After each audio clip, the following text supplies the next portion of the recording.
Welcome to Nerd on Nerd with me, Jack Kempster. And me, Liam Underwood. In this episode, we're going to discuss Season 2 of Daredevil, which is currently on Netflix. How are you, Liam? I'm good, how are you, Jack? I'm also good. Well, that leads us very nicely onto my favourite segment, catching up with Jack and Liam. So what have you been up to? Oh, I've been up to all sorts, buddy. Yeah? Yeah. I've been to the cinema a couple of times. Oh, a couple of times, that's impressive. Oh, fuck off, just because you've been like 7. I figured out, right, I've been to the cinema more times so far this year than in the last 2 years combined. That's just ridiculous. Well, this is the benefit of having an unlimited card, and It's just also stupid. a lot of spare evenings to kill. Is it a Cineworld card you have? Yeah. Yeah, I went to a Cineworld. I don't usually go to them. Yeah, I wouldn't if it was like... If my local was anything different, you know. It had comfy seats, the one I went to. The seats are okay. The issue I've got is with the popcorn. I don't get popcorn at the cinema. Yeah, it's not even with getting the popcorn. It's with other people getting the popcorn. Because they don't put their popcorn in boxes, like, say, View, for example, or maybe Odeon. Other cinema chains are available. They put theirs in, like, these cheap bags, which just... Right, which rustle. Yes. Yeah, we had the Yes. politeness in cinema conversation. Exactly. And that rustling just... And obviously, if I get popcorn, I'm also a rustler. But there's nothing I can do about it. Do you not feel that way about the other people, then? Yeah, that's the thing. I'm not saying with other people it's You're necessarily... not angry at them for getting popcorn. No, You're disappointed I'm in the cinema for not providing paper Yes, bags. exactly. Got you. I've tweeted them and I got no response. Those douchebags. Exactly. I get it's probably going to save a little bit of money, but they mark up popcorn so much anyway. Oh, cinema prices are insane. They are, hence why I got a card. I won't hold you back. What did you see at the cinema? That's not all I've been up to, thank you very much. Sorry. I've done other things with my time. Regular listeners will know that we recently, a few weeks ago, we read the first volume of Nailbiter. Yes, we did. I read volume 2. Is it good? It starts off with 2 issues, which are kind of not very good. Oh, really? Yeah, one of them doesn't really actually have any bearing on the plot at all, so one of the issues, I can't remember the guy's name, but it basically concerns a comic book writer, a very well-known one. I really wish I could remember his name, but he writes for like Marvel and stuff. Bald guy. Yeah. Come on, give me some names, Jack. Bald comic book writers. Come on. I'm not good with people's names. You know this. That's true. Evidently, neither am I. Yeah. He goes to the Buckaroo town, and he starts doing his own investigating for a comic book he's writing, and it basically ends with him getting scared away. Okay. It has zero bearing on the overall plot. Oh, really? Yeah, and it just kind of feels like... It feels like the makers of the comic book were attending a convention where this guy was there, and it would have been a really neat little like one-off issue to sell at that convention. Yeah. But to like put it into a collected volume, it just didn't... It was out of place. Oh, fair enough. But the rest was really good. It was just those first 2 issues were a bit off-putting, and then we get back into the story of everything, and it gets good again. Okay, so if I go and read it, I just need to know to power through those first. Yeah. And they're short. They're not like terrible or anything, they're just weird. Yeah, and they're not helping the main story, which is what we're interested in. Exactly. Because I think the first issue is about a pregnant woman, and she wants to give birth in Buckaroo, so she can be famous for having a serial killer child. Oh, right. Yeah, and again, at this point it hasn't yet had any bearing on the plot. I don't see it having any, so it's just the first 2 were just really weird. But yeah, get through those, and it gets better again. Okay. So, did that, and I went to the theatre up in that London. I joined you in the rat race, chasing the big cheese. You crazy fool. I know, it was... You live in the country, you don't understand the city life. I got the train up there, we went to Waterloo, sang some ABBA, and we went to see the Book of Mormon after a little jaunt around, Covent Garden and Forbidden Planet, and the places you need to go when you're me. Yeah, no, 100%. Unfortunately, the cinema store has been shut down now. Oh, has it? Yeah, so that's disappointing. But yeah, Book of Mormon. Obviously, Kat had her camera because she was taking pictures of the day. And the bouncer was going through our bags, and he was like, "Oh, you got a camera?" And Kat's like, "Yeah." And he was like, "Okay, I'll let you in, but please promise me you won't use it." And Kat, right, in her infinite wisdom, sussed the bouncer. Oh dear. And said something like, she said something along the lines of, "Obviously, I won't." And I was just like, "Mate, don't be sassing the guy that could refuse you entrance. Never sass the bouncers. Like, luckily, he didn't really pick up on it, or if he did, he just ignored it and he let her through. I mean, he probably wouldn't have done anything anyway. Yeah, but I was just like, mate, just don't. I think she said something different to that, but it was definitely, there was an element of sass in it. And I was just right. Kat, if you're listening, write into the show, let us know what you said to the bouncer. Yeah, tweet us or something. It doesn't need to be an email. But yeah, Book of Mormon, really good. I think the run is ending soon. I think maybe April. I don't think I'm going to be able to see it, which is annoying. That is because honestly, it is well worth seeing. I know. I still have the songs in my head, and it was funny. It was a very good production. I can imagine. Yeah, I meant to go and see it, and it just sort of time slips past, and then suddenly. Yeah, it's one of those things where I think when it's on your doorstep, you're not as compelled to do it because you're like, well, I can just do it later. But it gets to that stage where later no longer becomes a possibility. Yeah. So, yeah, you still got a month to try and squeeze it in. That's not enough time, mate. Sorry. Not in the rat race. No, that's true. You've got those cheeses to chase. Got to chase all the cheese. So then I went to the cinema. Oh, that's a surprise. Yeah. I'm shocked. Right. I didn't see as many films this time because I'm kind of catching up with films as they're coming out now. Yeah. So I'm running out of stuff to see, basically. I missed out on Zootropolis, which I was disappointed because I did want to see that. But how have you missed out? They did an unlimited screening. What does that mean? You can only go if you have the unlimited card. Is that what you've got? Yeah. Oh, so you should have gone... Right, so you should have gone to that. Yeah, but I was driving Kat back home when that was on, so I couldn't. Ah, fair enough. Well, you can still go see it. I can. The reason why I would have preferred to have gone with an unlimited screening... It won't be full of children. Exactly. Yeah. So... I don't know yet. I might still. I've heard that it's really good. So have I. So I do want to see it, but it might be. I can probably wait for that to come out on Blu-ray and watch it then. Yeah, fair enough. So we'll see. So what I did see, I saw High Rise, which is a new Ben Wheatley movie. I don't know if you've seen any of his other movies. I don't know who that is. Kill List, he directed. No idea. At a field in England. No idea. Okay, he's a very all over the place director. I think he also did Sightseers. But yeah, High Rise, it stars Tom Hiddleston. It's based on a J.G. Ballard story. It's a real messy movie. Some of it, like, there's some visuals in it that are really nice. Like, really nice shots. But overall, just average. Fair enough. So, 2.5 out of 5 for High Rise. Would not recommend it. Also saw How to Be Single, which is a kind of rom-com with Rebel Wilson and Dakota Johnson, I believe her name is. Okay. The one from 50 Shades of Grey. Alison Brie's in it, and one of the guys off of Workaholics. Oh, okay. Yeah, it was okay. It was the sort of movie that you would go with a girlfriend, and you wouldn't sort of sit there by yourself watching it, like I did. So, 3 out of 5. It was fine, you know. Yeah, fair enough. Then I saw 10 Cloverfield Lane, and I believe I'm not the only one that saw that. I have also seen 10 Cloverfield Lane. So, I've done a bit of talking now. Would you like to give your thoughts on 10 Cloverfield Lane? Yeah.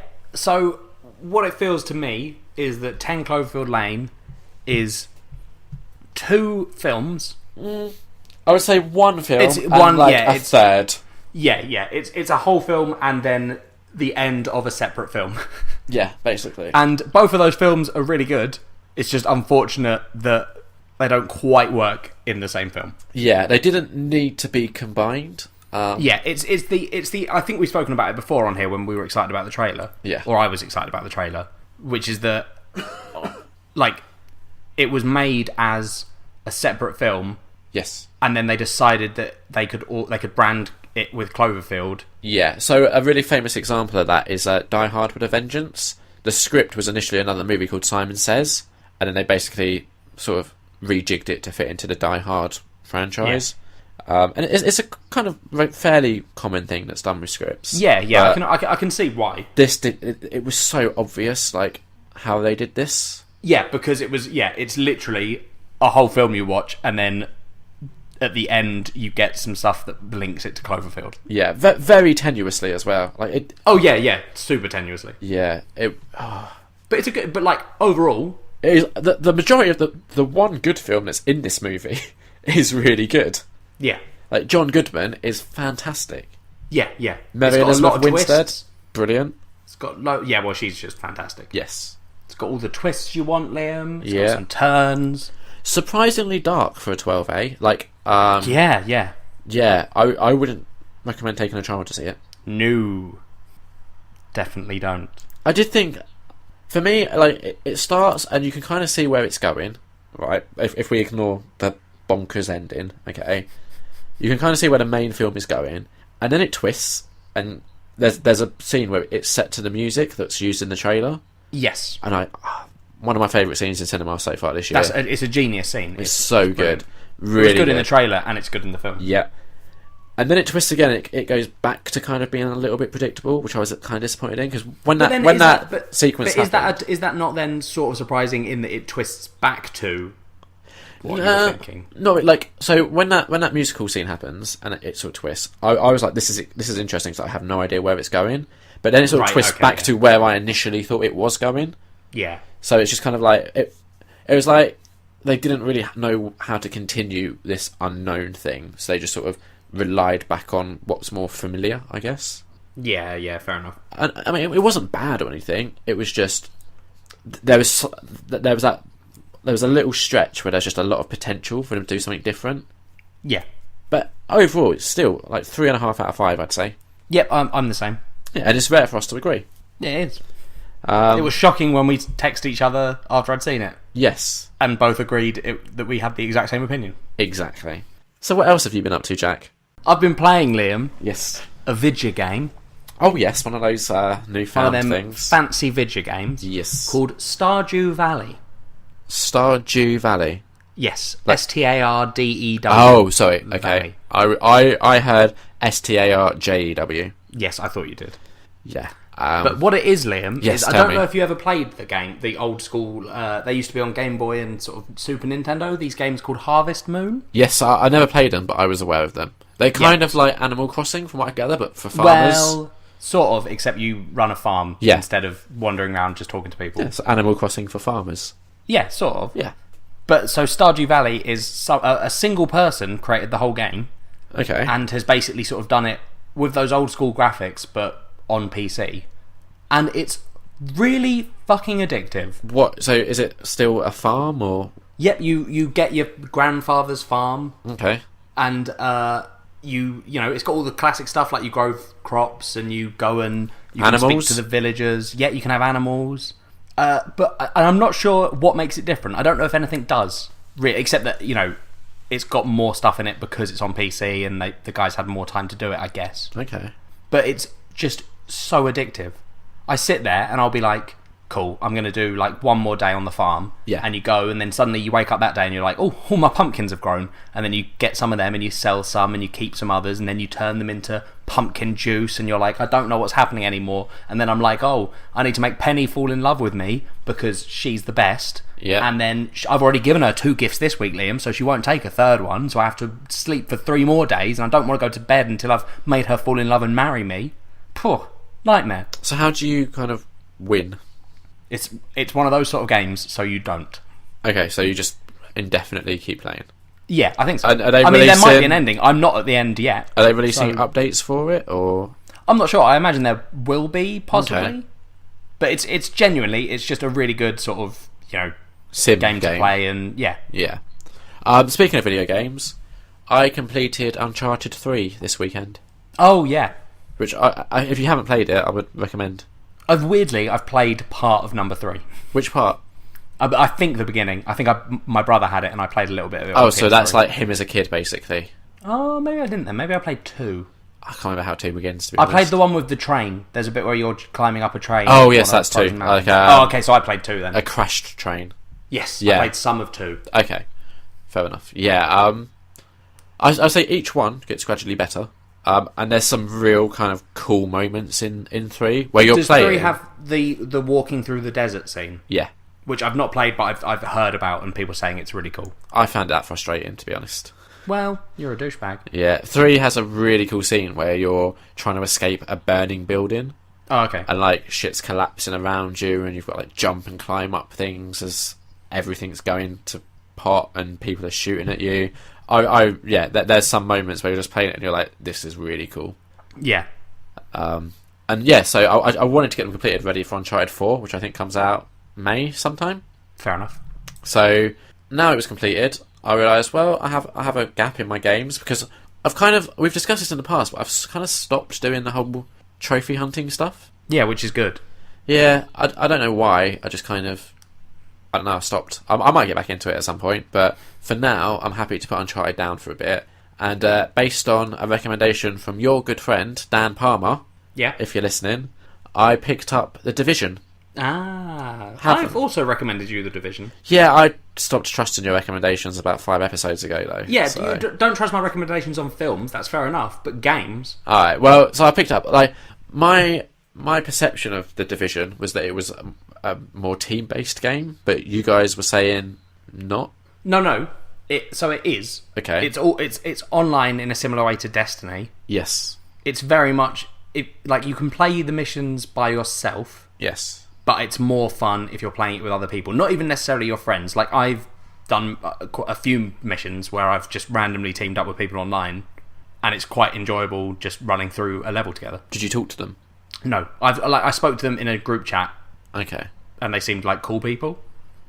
That's the thing. I'll be up for playing with people I know. I'm a bit wary about people I don't know and like talking to them. It's a bit. But you don't have to talk to them. Like you can like a lot of it. There's like emotes in it and stuff, so you can sort of gesture at what you're going to do, and everyone sort of knows. Like the objectives are fairly obvious of what you've got to do. Okay. Well, There's maybe no, like, sitting together and being like, "Can we solve the riddle?" Maybe at some point, you could get some of your friends together and we'll play. I don't want to play with you. That's mean. No, I will. Yeah, we'll do it. People say that I'm the mean one. Come on. Who says you're the mean one? You? Yeah. Mostly. Oh, also, one thing that myself and Kat did yesterday, we went to the local comic book shop. Oh, I saw someone's tweet. Was it Kat's or yours? A picture of you looking very sad. That would be Kat. Because Kat won. Yeah, we played a game called Camel Up. Okay. A board game. It's essentially a game where you bet on camels and they kind of race around the board. Right. It's one of those. It's probably about as simple as Settlers of Catan, maybe even more so, to be honest. More luck than strategy involved, but Kat really enjoyed it, and that's a rarity. So picked it up. Next time we're down, we'll give it a bash. Have a bit of camel bang. Exactly, and we've got Dead of Winter to play next time we're down as well. Yes, we do. And also some D&D stuff to do. So yep. That's going to be a packed weekend. We're fully booked. Yeah, and also the whole going out, getting drunk, and you meeting ladies. Well, that second bit doesn't usually happen, but yeah, sure. Yeah, I mean, we'll see. And that's the end of catching up with Jack and Liam. It's your favourite bit of the show. It is. I really enjoy that bit, but I think we've all caught up now. We are. So, Nerd news! Nerd news. Would you like to go first, or shall I? Shall I go first? Sure. Because your bit of news is very exciting. I'm erect just thinking about it. That's absolutely disgusting.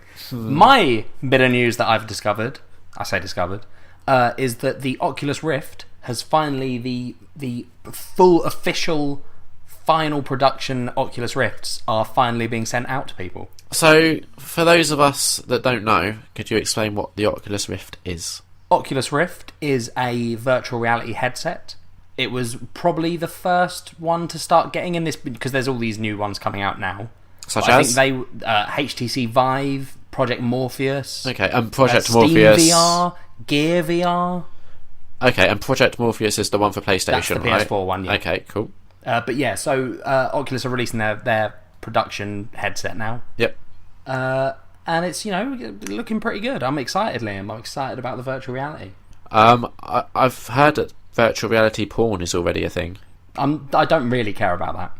Well, you say that for the podcast, but then like... No, I mean, like, as good as porn is, Liam, what's better is pretending to fly a spaceship and feeling like I'm actually there.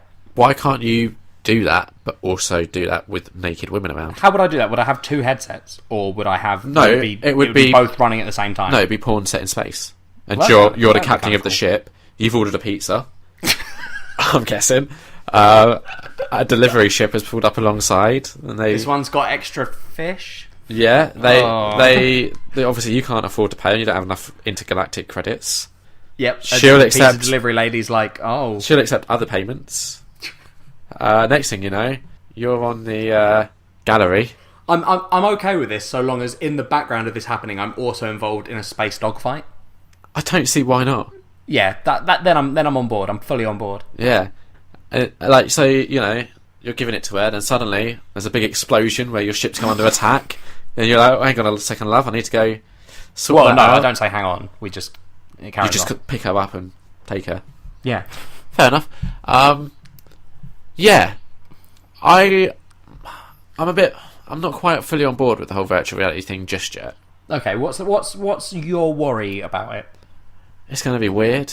It is weird, and I'll admit, because I have a dev kit 1 of the Oculus Rift. Okay. Which is like, you know, super low quality. You know, you can see the pixels sort of thing. Yeah. Because it was the first one they made, but and at first it is odd, but once I got used to it, it is incredible.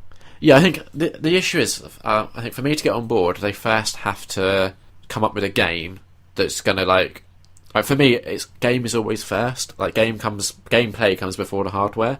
No, that's literally not true, and has never been true in video gaming.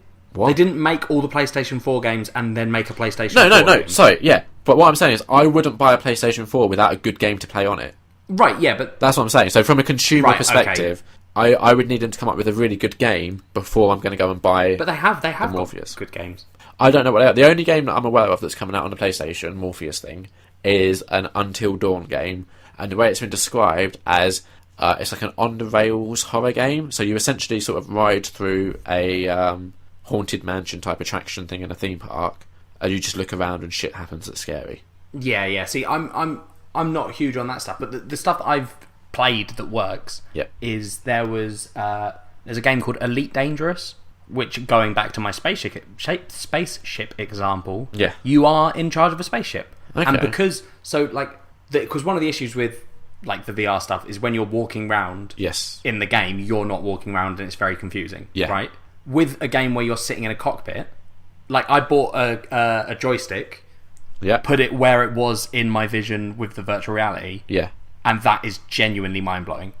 Okay, that makes sense. Because like the character in the game is actually moving the stick as well, so when you move it, your character's arm is moving right, and you're like, oh wow. Well, and, like the quality wasn't good enough for me to actually play and like shoot things because I couldn't read my readouts. Yeah. But looking around and seeing the sun and just like flying around and looking at all the cool stuff, I was like, this feels brilliant. Okay. I know one of the other games I think they announced that they could do or something was Alien Isolation. They've done like a virtual reality version of that. Oh, okay. It's this thing, I feel like horror games are going to be fucking terrifying. Oh yeah, I read an article about how like people were suggesting that maybe it shouldn't be a thing. Yeah, I can see why. Yeah. I can imagine people having real issues with horror games on VR. Yeah. But yeah, if they kind of make a game that is fantastic for virtual reality and it's like a must-play game, then I'm going to be way more inclined to get it. But until then, I'm a little bit reluctant to jump in with it. That's fair enough. I get that. Yeah. I'm just excited because it feels like the future. Oh, definitely. And, you know, it is exciting that this is a very kind of newish technology. Like, it's available for consumers, I guess, is new. Virtual reality's been around for fucking ages. But yeah. The fact that it's now being done for consumers, like for general home use, is what's new about it. And it is exciting to be on the precipice of it. I just hope that, you know, it finds its feet quickly. Yeah, it'll take them a while to figure out like the best way to do things, and because like when you think about it, all the like so many game concepts like are across the board. Like, it's a bad example, but like moving in games and moving the camera. Yes, it's always mapped to the same sticks. Yeah, unless you change it, because that's what it is. And it's like it's virtual reality figuring out what their standard rules are. Yeah, exactly. I know, if you think about it, like, so we had like some of the early consoles and stuff, but I would say this might be way off. I'm not as well versed in computer games as you are, but I would say it wasn't really until the PlayStation where they started actually kind of getting that locked down, those sort of standards. Well, they had them for when you go back to like side-scrolly SNES games and NES games. Yeah. They had the sort of standard, you know, left and right and A and B and stuff. Yeah. But yeah, I know what you mean. Like, PlayStation was where Analog 6 got introduced. Exactly, yeah. Like, N64 had its one, but N64 was very different. Yes. But yeah, that's where like the analog sticks, and then that's now, you know, Xbox has analog sticks. Any controller you get for your PC is going to have the analog sticks or some sort, like that Steam one that has the touchpads instead. Well, I guess they've got to redo controllers now as well for virtual reality, right? Not necessarily. There's the HTC Vive comes with 2 sort of Wiimotes. They're not Wiimotes, but yeah, that sort of idea. You hold them, and that I've seen stuff online of this. There's a painting game. I'll say game. It's literally like paint, but for virtual reality. Okay. And people are making these 3D models in it, and I really want one just for that. Yeah. Because it looks incredible. Do you think Nintendo will get involved in the virtual reality game? I think they will eventually, but I don't know. Do you think they'll be... Nintendo's so hard to predict, because they're just like, we're going to be different. Yep, and it so rarely works. That's not... Like, we worked. Well, for a novelty. Trying to do... No, but like families and stuff play the Wii. It didn't work for hardcore gamers, but it had its audience, and its audience liked it. Yeah, it worked for like a pick up and play and then put down and forget about sort of thing. Wii Sport? I never played that. Well, you're insane. But like, to me that doesn't seem like a game where you can really get invested in the story. Oh yeah, no, I was. Oh, okay. You wanted gold. It was like Eddie the Eagle, but with you and computer game sports. Jack the Jackalope. In other nerd news, both of us went to see Batman vs Superman, not together, and not together at all. No, and we recorded a very special episode where we spent an hour discussing it. Well, we don't know what the final length is going to be. We know it's going to be about an hour. Yeah, probably. If not more. Yeah. So, yeah, we covered all of it. We had very different opinions, but if you want to know what our opinions were, go and listen to that episode. Bear in mind... It should already be out. Yeah, and bear in mind, there are spoilers, so if you haven't seen it, maybe hold off. Yeah, But if you have seen it, go and listen to that episode and enjoy. If you would like more special episodes like that, write in, let us know. We'll definitely consider it. Yeah, no, I'd be up for doing more episodes like that. Yeah, I mean... I just want our fans to be writing to us more because, you know, I had a little... Oh my god, stop complaining at the fans? I had a little moan at the end of the last episode and I thought, you know what, maybe that'll get them to buckle our ideas up. It didn't. We have had one correspondent to deal with... I'm just going to cut this out. I don't think you should complain at the fans. Oh, I'm going to. We've had one correspondent to deal with don't worry about it. Daredevil, which is the thing we'll be discussing soon. It's the same person that always gets in touch, my girlfriend, because I make her. It would be really nice to hear from some other people. I'm going to name some names. I know Mark has seen all of Season 2 of Daredevil. Why hasn't he written in? Tom tweeted us. Did he?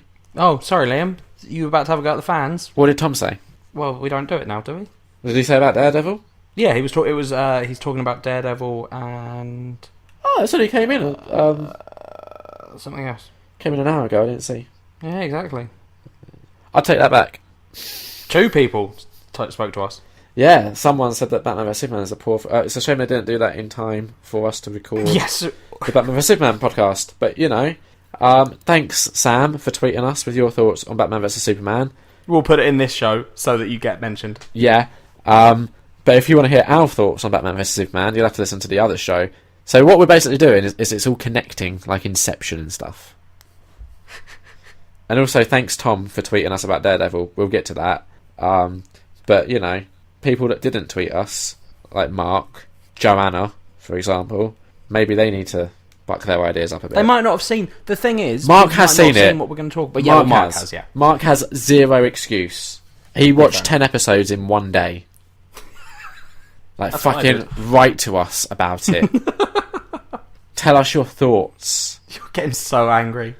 Well, we take time out of our busy, hectic lives. I mean, as anyone who listens to Catching Up with Jack and Liam will know, it's just full on. We're pretty busy about town and whatnot. We take time out. We edit these shows for them. It doesn't sound like we do, but we do. The least they could do is get involved. You're so angry. Why? It doesn't matter. No, I just want to know. Listeners, you be you. Think. Yeah, you do you, but do that by getting involved. So what you're saying is you do us. Well, I'm not saying that. That could be misconstrued. Listeners, you do us. So, culture swap. Swap my culture. Way. This week, we agreed to do Season 2 of Daredevil, Because we figured, hey, we're going to be watching it anyway. Why not? Yeah, exactly, yeah. So should we start with spoiler-free, and then we'll get into spoilers? Yeah, we'll do our little spoiler-free section, then we'll give everyone a warning. Yeah, alright. So, like, one sentence, spoiler-free? What do you think? Spoiler-free, it was really good, I think. As good, if not better than the first series. I would say marginally better than the first series, and that's my sentence. No, very good. Thank you. Now, there's going to be spoilers. Yeah, we're going to do some spoilers, guys. It's, as usual, we're going to talk about what happened, and we're going to spoil it. So if you haven't watched Daredevil Series 2 yet, and you want to, just turn the podcast off. You don't have to not come back. We'd like you to come back, but after you've watched all of it. Because there are some things that, if it had been spoiled for me, I'd have been fucking livid. Yeah, it would genuinely... Yeah, seriously, guys. Go and watch this, then come back. And if you haven't watched Series 1, go watch that as well. Yeah, this is not a good jumping in point. No. Watch Series 1 first, and then watch this. Do Series 1, 2, then Nerd on Nerd, Episode 10. Yes. And, I mean, that should keep you busy for a good couple of days. Yeah. Don't bother tweeting us your thoughts on it by that point, though. No, they can. We can catch up next week if people write in about the stuff we talk about this week. Oh, they won't. No, but if they do, that's what we'll do. That's the whole point. They can't write in... Yeah, we'll see. Yeah. So, Daredevil, Jack. Super, super good, right? Spoilers. It was... The Punisher turns out to be a kitten. Shit. It was good. I will say that. I had some issues with it. Yeah, go on. What were your issues? Well, no, I'd rather start with the good first. No, but don't we want to end on the good? We'll sandwich it. We'll do a shit sandwich. We'll do good, bad, good. Okay. It felt to me like a show of two halves, where the first half dealt a lot more with the Punisher, and then by about the halfway point, he takes a backseat, and a load of stuff comes up to deal with the Hand, which I think was like briefly alluded to in Season 1. Yes, they are mentioned in Season 1. He fights someone from the Hand in Season 1. Yeah, he does. And kills them. Or does he? Well. Oh my god. I honestly didn't give a shit about any of the Hand stuff. That whole mythology I don't mind the around Hand stuff. I just didn't care. And there were moments that were interesting, but then they weren't explained. And I really struggled to care with the Hand stuff. I really did. And so the other big thing, so this season was going to introduce Punisher and Elektra. That was like how they marketed it. Yeah. I was kind of disappointed with Elektra. Yeah, what disappointed you about her? I'm going to be honest, I haven't read any of the comics. I've only seen the Ben Affleck movie. And I always thought Elektra, I knew like they were exes because that's mentioned in Season 1. But I kind of thought she would actually be kind of a more sympathetic character, someone that I could kind of get behind. And she's kind of not. She's a bit of a dick, to be honest. Yeah, but I think, so the way it happens is you get her coming back into his life. Yeah. And she's convincing him to help her... Yeah, at a fight point... the Yakuza. She says the Yakuza. Yeah, at a point, let's not forget, where Matt Murdock, a.k.a. Daredevil, is actually happy. He's sort of dating Karen Page. Yeah. And when Matt Murdock's happy, I'm happy. And then Elektra comes in... the show would be pretty shit if the whole show was just Matt Murdock being happy. Well, would it? Yeah. I don't know. He was kind of happy and still dealing with the Punisher stuff, and that was kind of exciting. Well, no, he was unhappy, because everyone was getting annoyed that he was doing Punisher stuff. Yeah, that's another criticism, but we'll get there. Carry on. Alright. So yeah, Elektra's... I think she feels like you're not meant to be on her side when she comes in, because she's like lying to Matt, and then she's like killing people, and you find out that when they were together, she tried to get him to kill someone. Yes. And that's why she broke up with him and stuff, because he didn't do it. Yeah. But I feel like you then, as it goes on, it's Matt trying to convince her that his way's the right way. Yeah. Because you find out that she was raised by Styx, who is from the first series, and returns in this series. Which, can I also point out, that was my least favourite episode of Season 1. Yeah, he's not great in Series 1, I don't think. No. But Series 2, I quite liked him in Series 2.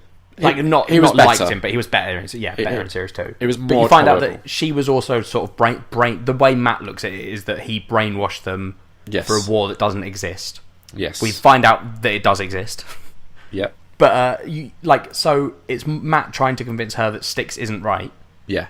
And that the way to do it is his no-killing, justice is the way sort of thing. Yeah. And by the end, she sort of sides with him, and I think you come to like her a little bit. I did anyway. I still didn't. By the time she was died, I was just relieved. Now, this is the thing. So, the big, I think, theme of this season was Matt Murdock's whole not killing anyone, and the Punisher very forwardly confronts that. Yeah, like there's literally a speech where the Punisher says something like, "You knock them down, they get back up. I shoot them, and they stay down." Yeah, yeah. I liked John Bernthal, the actor who plays the Punisher. You might recognise him as Shane from The Walking Dead. Yep. I think he handled Frank Castle really well. Yeah, he's a really good Frank Castle. Yes. Have you seen the old Punisher movies? I haven't. He's better than them. Okay, fair enough. I knew nothing about the Punisher, really, before He watching punishes this. people. I kind of gathered that. And I really liked kind of... I think we discussed this in the before when I was saying I wasn't sure if the Punisher's going to be kind of the big bad of the season, or... Because the vibe I was getting was more that they were like two sides of the same coin, where they kind of want the same outcome, but they go about it in different ways. Yeah.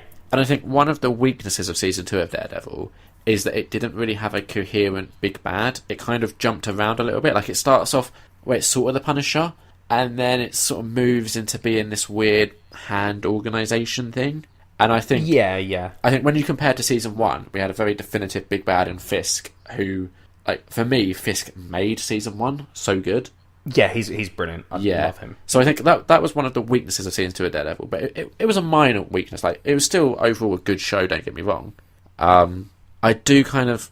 I'm getting very bored of Matt Murdock's not killing policy. I get why it's there. I'm just kind of... to me, it's stopped being interesting. Yeah, but I find your attitude to these sort of things very confusing. And like, often your issues with things aren't issues that anyone else has, and that's why it won't change. What do you mean?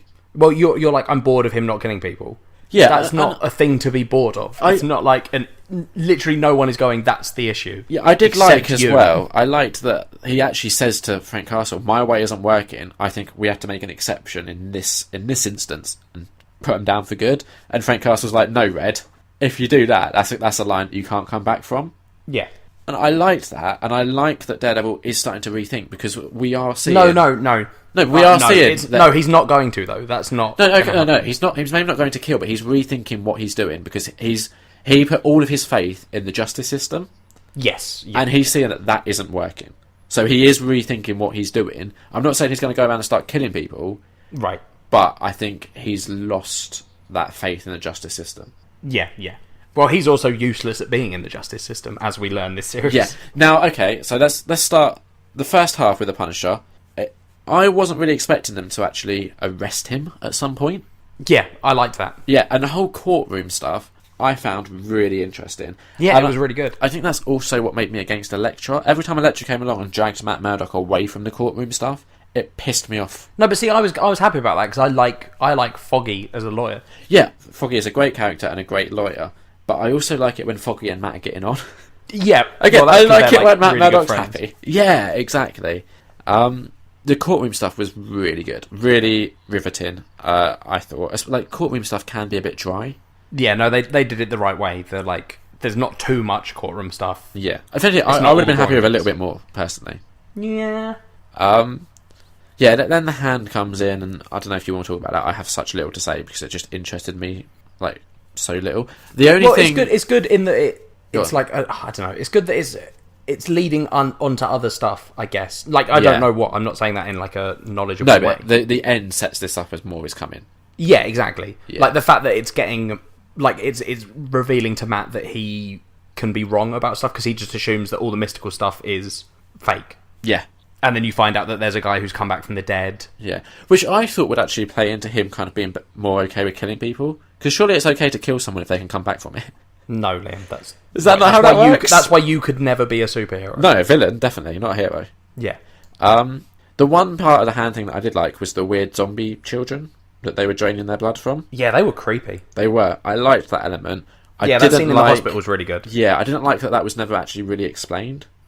Yeah, but I feel like the hand are part of Daredevil now, sort of thing, so maybe we'll get more about what's going on. Yeah. And then there was a reveal that I think I kind of want to discuss in, I think it's like episode 7, where we see Fisk. Yay! Now, throughout I was like, are we just going to ignore Fisk for the whole season, or like, is it just going to be mentioned in passing?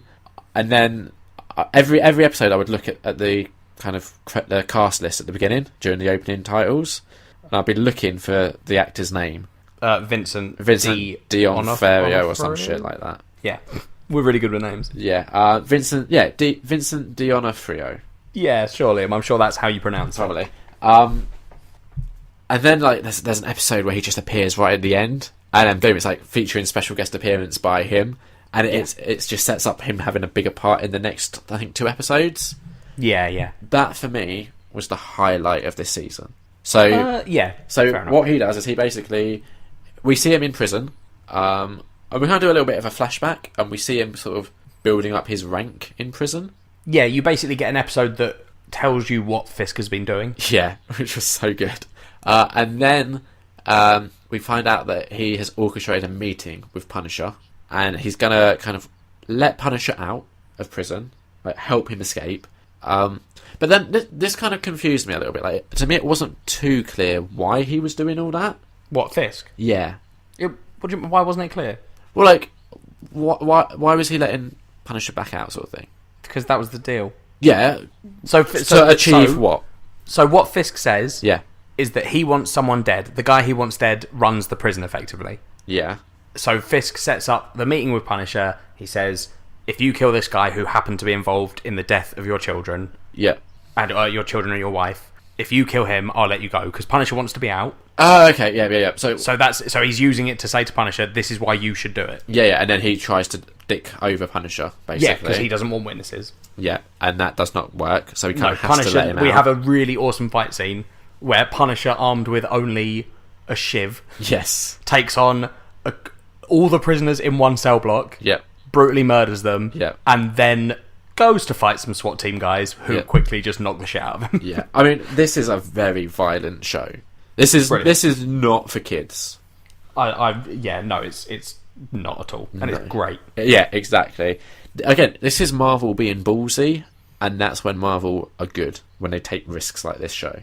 Well, no, I don't think this show's a risk. I think this show is an adult show. It's not that they're like but I mean, trying to take a risk. Marvel making one of their properties for adults, I would say, is a risk, considering how well their movies are doing. And equally, like, I don't know about you, but I would love to see Daredevil pop up in a Marvel film.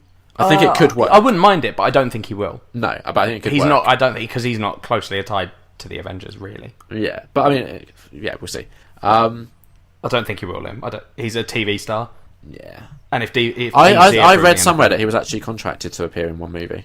Oh, really? As well as like however many seasons of the show. Oh, fair enough. Well, I won't mind it. Yeah. So yeah, Fisk lets Punisher out, and then we have a scene where Matt Murdock visits Fisk in prison. Yes. Which, oh my god, that's a really good scene. So good. And also, like, the start of Fisk kind of putting 2 and 2 together, who Matt Murdock and Daredevil, kind of their connection, I would say. Does he?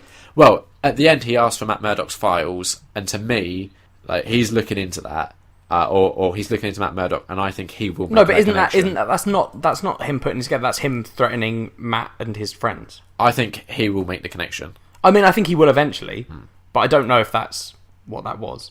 We'll see. Because doesn't he say? Because he says, "I'm gonna hurt you," and Well, Matt makes the very poor choice of threatening Vanessa. I mean, that was a real mistake. No, you don't do that. I love that Fisk has just got all the guards on his side. Yes. Just beats the living shit out of Matt. Yes. And is like, my lawyer didn't see anything. The guards didn't see anything. Yeah. If you ever come here again or mention her, I'll kill you. Yeah. So good. Yeah, that is when the show is at its best, I think, with Fisk and Matt Murdock. Yeah. They've picked a really good Kingpin. They really have. And I think in this season, we actually see him properly become Kingpin. Well, they literally have a scene where the guy that he gets Punisher to kill says, "I'm the Kingpin of this prison." Yeah. And immediately you're like, we finally got to the bit where he's going to become the Kingpin. Yeah, that was really good stuff. Yeah. I really liked Cameron Page in this season. Yep. More towards the start than the end. And I think that's the thing. I really liked the start of the season, but as it went on, it got less gripping. As that focus shifted. I was good all through it. Yeah. I thought Cameron Page's transition from legal secretary sort of helper to journalist was... I don't know, it was a bit too quick. It just didn't flow naturally for me. I don't know if it's too... Because they set it up in the fact that because there's a scene when she's early on when she's like dating Matt. Yeah. And Matt says, "Would you go to law school?"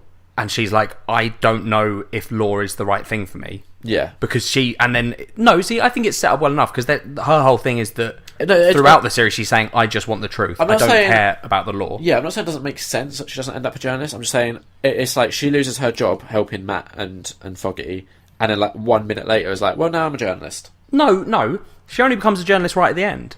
She only goes into those files because the guy who runs that paper says, if you give us rights to the story, I'll let you look through these files, which will help you find the truth. Right.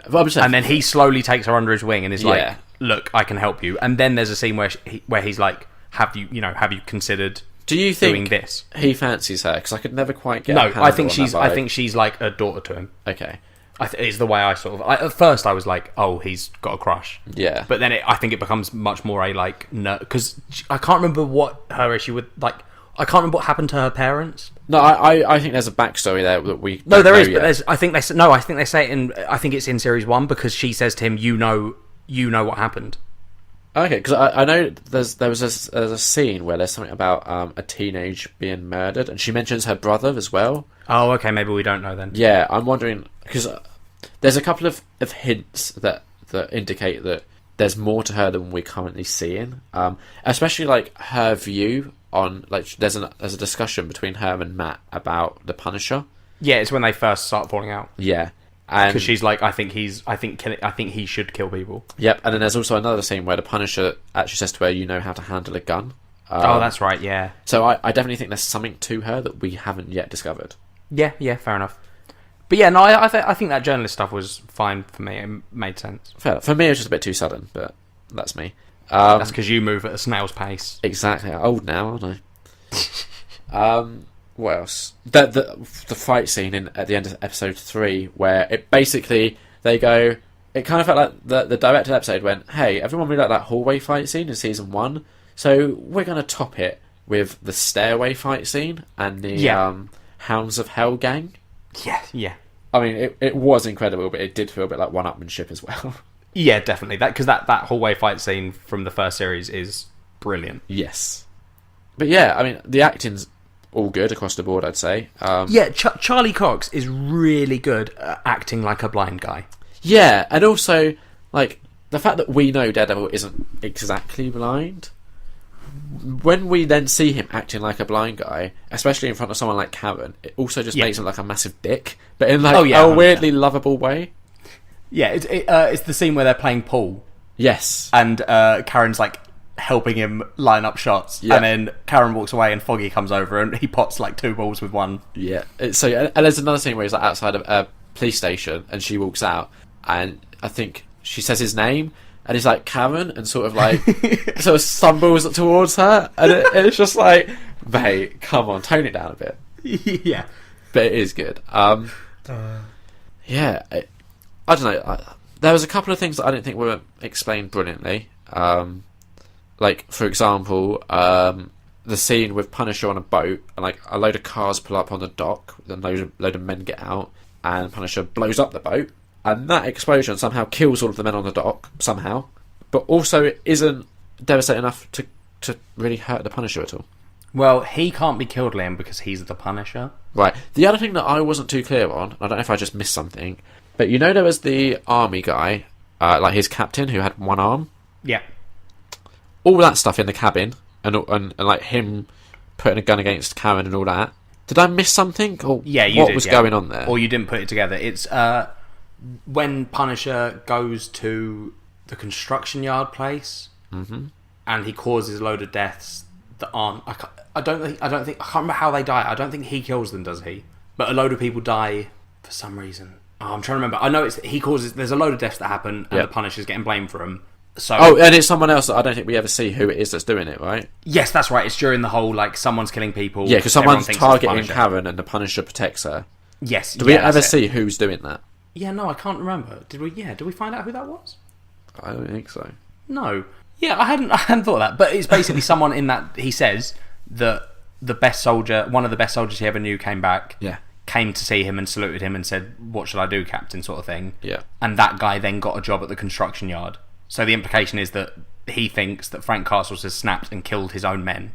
Right. So after then defending him in court, he also thinks she's on his side because she's trying to like get nice stuff about him. Yeah.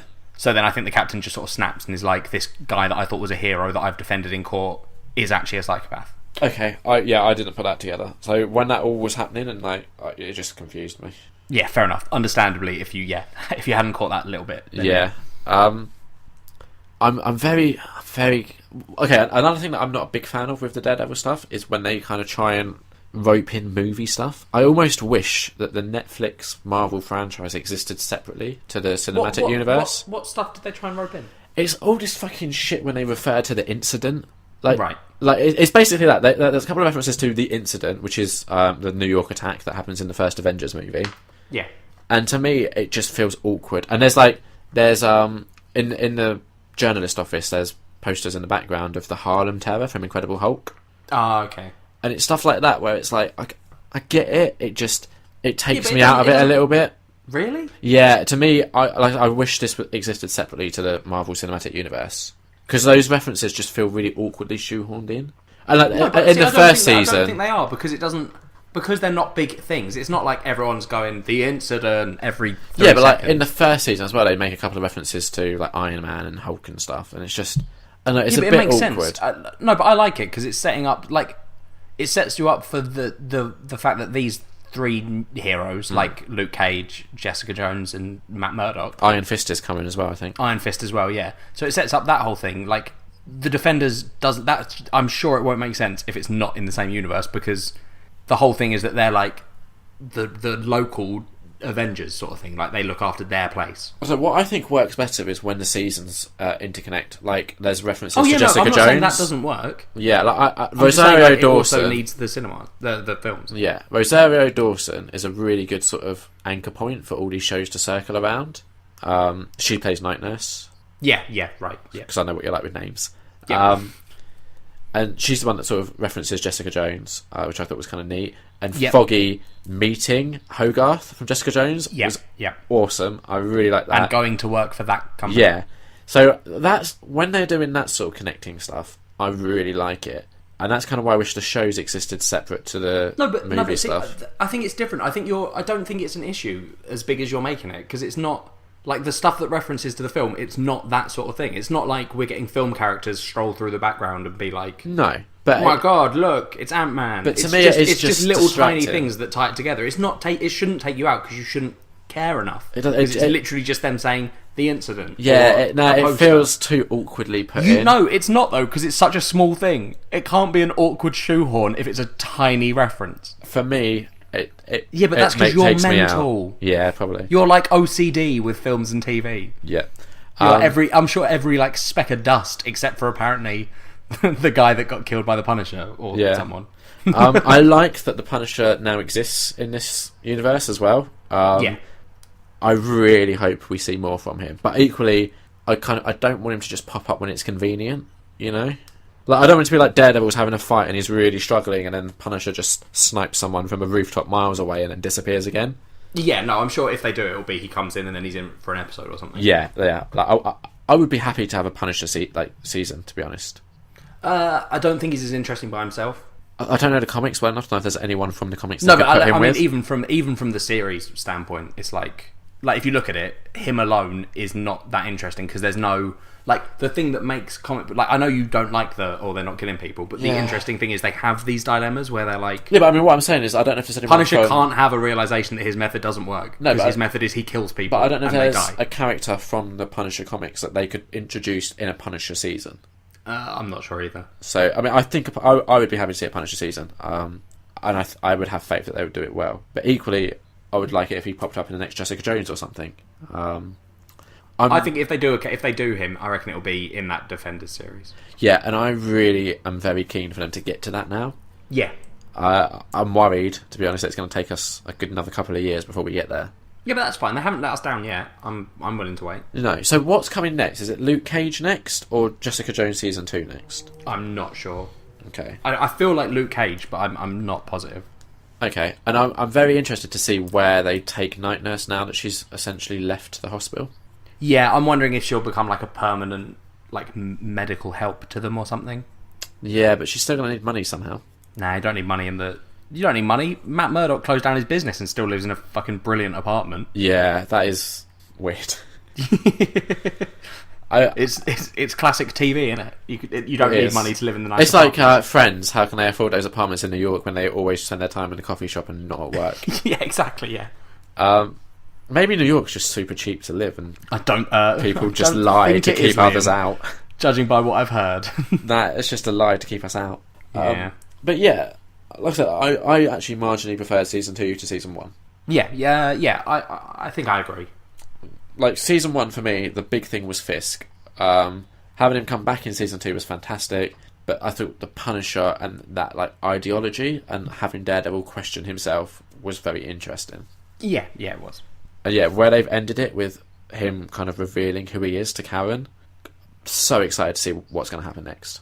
Yeah, no, it is interesting. I've just done a little bit of research, Liam, and Luke Cage is September 30th of this year, and Jessica Jones Series 2 hasn't been like announced when.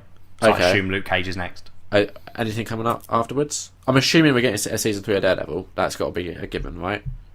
Yeah, I'd imagine so. But then it might not happen before Defenders or whatever it's called. I kind of hope it does though, just because I need resolution on this whole Karen Page incident. So they're saying Marvel's Iron Fist and then Defenders. Okay, because I'm also kind of hoping that before we get to the Defenders, there's a little bit more crossing over happening in the shows, even if it's just for like an episode or so. Yeah. Like to me, it would seem weird if the Defenders is just kind of none of these characters have met yet, and then I guess something's going to happen to get them all together.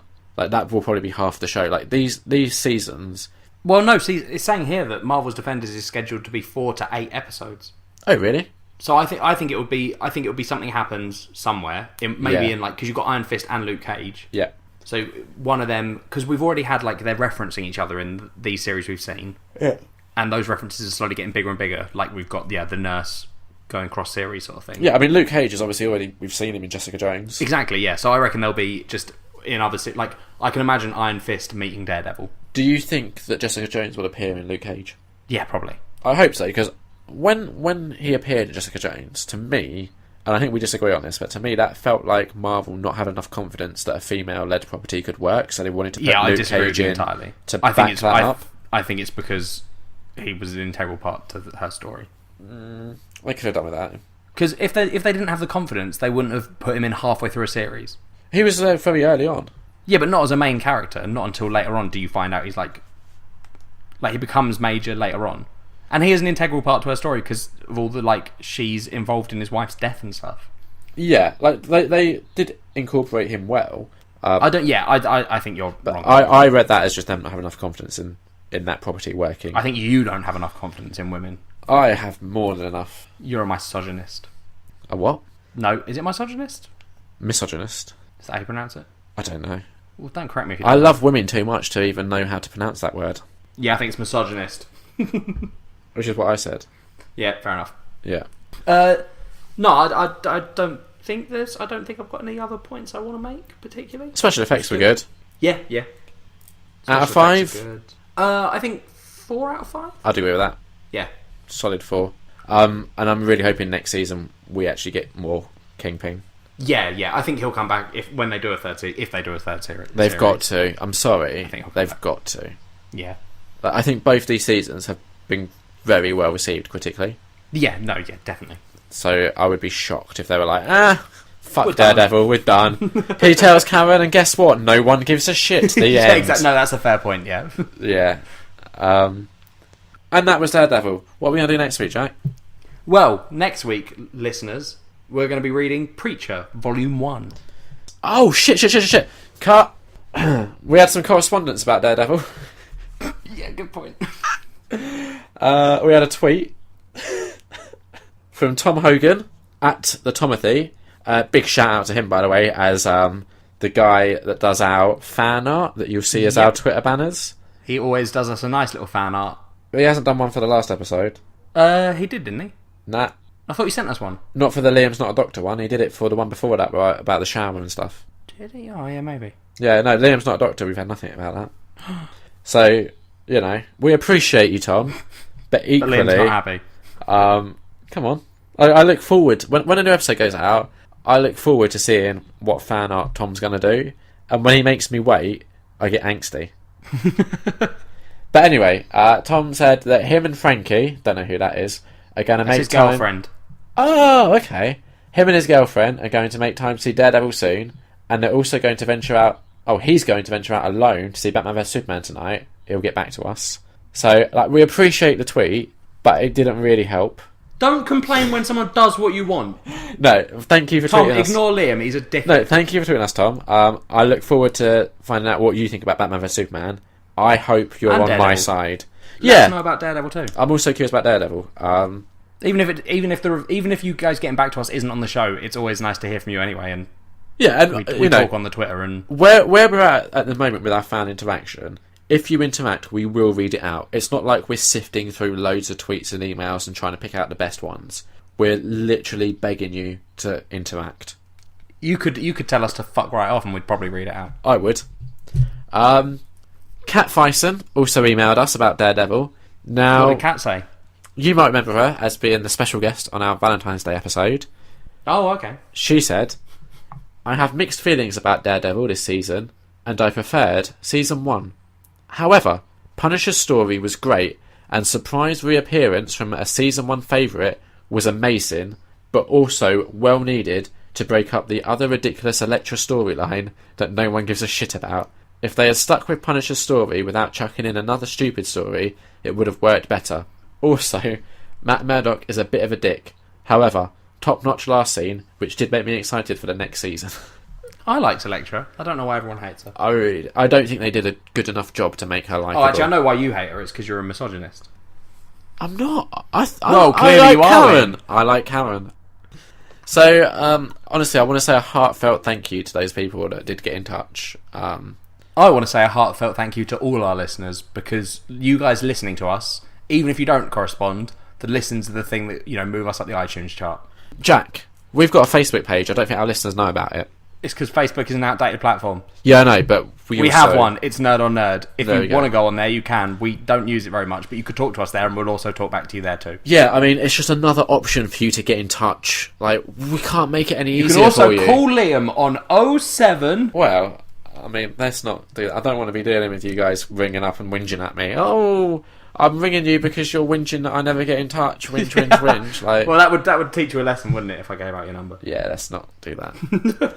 But yeah, basically, at the end of the day, right, if I didn't care... I'm going to have to edit this down so much. You've complained at the listeners for like 10 minutes about how they don't contact you. Listen I'm going to leave in you going, get in contact with us, I'm annoyed, and that'll be it. At the end of the day, if I didn't care about what they had to say, I wouldn't want them to get in touch. So I only want them to get in touch because I care about what they say and think. Anyway, that's the end of my little thing about the listeners. Otherwise, Good job to everyone. Thanks for listening to this week's episode of Nerd on Nerd. I've been Jack Kempster. I've been Liam Underwood. And if you want to get in contact with us, as Liam keeps insisting that you do, you can tweet us at nerdonnerd or email us at nerdonnerdpod@gmail.com. Also, you can rate us on iTunes, which I do ask every week. I haven't checked if you guys have done it. If you do, I promise I will read out the rating review. Unless it was bad. Unless it's bad. If you give us 5 stars, I'll read it. If you give us 4, I'll probably read it. 3, maybe I'll read it. If 3 has constructive criticism. If it's just 1 and you're like, these 2 dickheads don't know what they're talking about, I mean, I might read it because that'd be quite hilarious. And also not true. Well. What I will say is, if we have 2 or more listeners interact with us next time about what we're doing next, which we haven't announced yet, I've just realised, I won't whinge. Actually, no, fuck it. 3 or more. Next week, we're doing Preacher. 3 or more of you, if you get in touch, it doesn't have to be about Preacher. It can be about anything we've discussed. Or even if you just want to catch up with you. If you just want to let us know. Catch up. You said catch up. If you want to catch up with you, if you want to let us know what you've been up to over the last couple of weeks, it'll do. You sound so desperate. You're just desperate for someone to tweet you. I just need human interaction. Alright? I need our fans to know, 1, that they listen, and 2, that they care. I can't stop you. Bye. Bye!